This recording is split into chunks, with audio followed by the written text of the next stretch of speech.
Nancy's Sabbath, breaking the chains of negativity. In the small, vibrant village of Umuchukwu, everyone knew Nancy. But rather than being known for her kindness or talents, she was known as Negative Nancy. Even from a young age, Nancy was always quick to see the worst in every situation. If the rain fell, she would complain about the mud. If the sun shone brightly, she would lament the heat.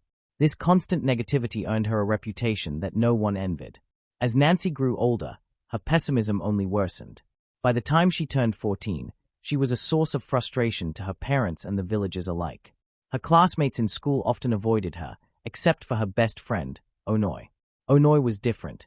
She had a positive spirit that Nancy found both confusing and intriguing. Onoi attended a church that worshipped on Saturdays, observing the Sabbath. She often invited Nancy to come with her, but Nancy would stubbornly refuse, convinced that nothing good would come out of it.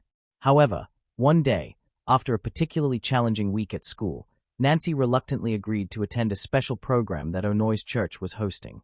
The moment they stepped into the church, Nancy was struck by the warmth and joy of the people gathered there. It was a stark contrast to her own mindset, and it intrigued her. When the preacher began to speak, his words seemed to pierce through the layers of negativity that surrounded her heart. He spoke about the power of positive thinking, the importance of faith, and how one's mindset could shape their reality. For the first time in her life, Nancy felt a flicker of hope.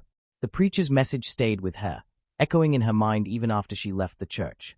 That night, she made a decision. She would try to change. It wasn't easy at first. Her old habits of negativity tried to creep back in. But each time they did, she remembered the preacher's words. As the days turned into weeks, Nancy's transformation became evident. She smiled more often, she spoke kindly, and she began to see the good in people and situations.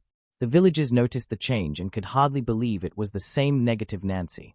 Over time, her life began to turn around. She made new friends, her grades improved, and her relationship with her parents became stronger. The joy she once thought was impossible to find was now a part of her daily life. Nancy realized that sometimes, it just takes a change in mindset and a little faith to turn one's life around. Moral of the story: your mindset shapes your reality. Embracing positivity and faith can transform your life, opening doors that negativity keeps closed. This story teaches that it's never too late to change your perspective. A positive outlook, combined with faith, can bring light into even the darkest of situations and lead to a life filled with joy and fulfillment.